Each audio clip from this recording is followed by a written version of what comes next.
კერძების მომზადება დავიწყე 8 წლიდან, ბავშვობაში მაინტერესებდა ყველაფერი. მქონდა ერთი პატარა წიგნი, ერქვა იმ წიგნს რა მოვამზადოთ, როცა დედა არ არის სახლში და მინდოდა ესე რომ გამეხარებინა, და ჩემი და ჩემი პატარა და მაშინ რაღაცებს ვაკეთებდი.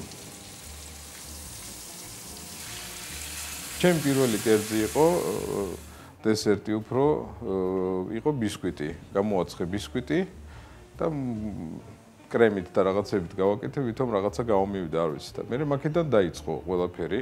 ოჯახის წევრებისთვის დაბადების დღეების სუფრებს ვაკეთებდი მე.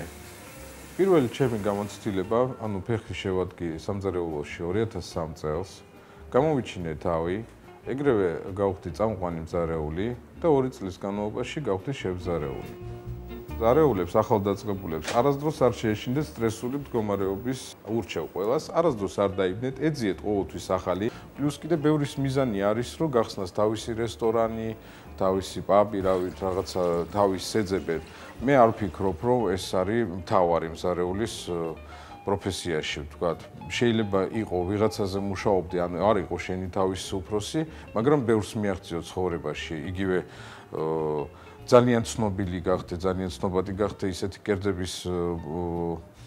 ისეთი კერძი მოამზადო, რომელიც ჩაიწერება მსოფლიო კულინარიის ისტორიაში, ვთქვათ და მაგას უფრო მეტი მოაქვს, ვიდრე საკუთარ რესტორანს.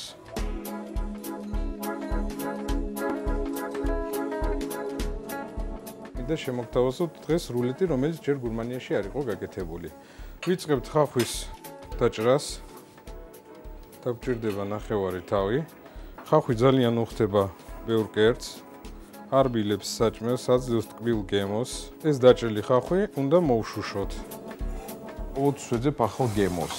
ყოველთვის მინდა რაღაცა ან კერძი ან გადავაკეთო, უფრო ვეძებ, რომ ჩემი შეუქმნა, იმიტომ რომ გადაკეთებული მაინც ფიქრობ, რომ ეს უკვე ვიღაცის იდეა არის. ყოველთვის ვაფასებ უფრო იმ ადამიანს, რომელიც თავიდან ნოლიდან შექმნის კერძს და ის კერძი დაფასდება.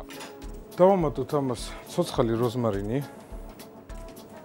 ფიქრობ, რომ ქართული სამზარეულოს დახვეწვა შეიძლება იმ დონემდე, რომ მივცეთ ევროპული სახე. ჩვენი კერძი არის ძალიან გემრიელი, ძალიან ლამაზი, მაგრამ ფიქრობ ზოგ კერძებს სჭირდება დამუშავება. ელემენტარულად რო ავიღოთ საცივი, ხო? როდესაც ადამიანი მიირთმევს ამ საკვებს და შიგნით არის ძვალი, ცოტა უხერხული საჭმელი არის. ფიქრობ, რომ შეიძლება მაგის რაღაცნაირად გადაკეთება, რომ ან ძვალი ამოიღოს ან რაღაც, რომ უფრო ლამაზი სახე მიეცეს და უფრო ადვილად რომ მიირთვას ადამიანმა. თუ ვიბრძვით იმისთვის, რომ შევიდეთ ევროპაში, ვფიქრობ, რომ სამზარეულო ძალიან დიდ როლს ითამაშებს მაგაში.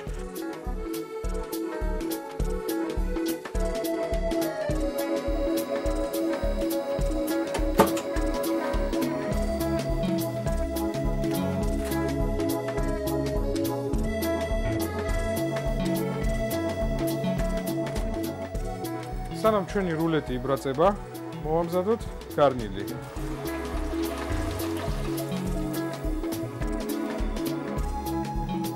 მომზადებული კერძი ადამიანს ესთეტიურ სიამოვნებასაც უნდა ანიჭებდეს. ეგ არის მთავარი, მე ვფიქრობ, მზარეულის პროფესიაში. შექმნა და გააკეთო ისე, რომ აიყოს არა მარტო გემრიელი, არამედ უნდა იყოს ძალიან ლამაზი, ეფექტური და უცხო. ყოველთვის რომ მომხმარებელი იყოს კმაყოფილი. ხომ ძალიან ლამაზია ჩვენი რულეტი, მაგრამ დამიჯერეთ გემო უკეთესია.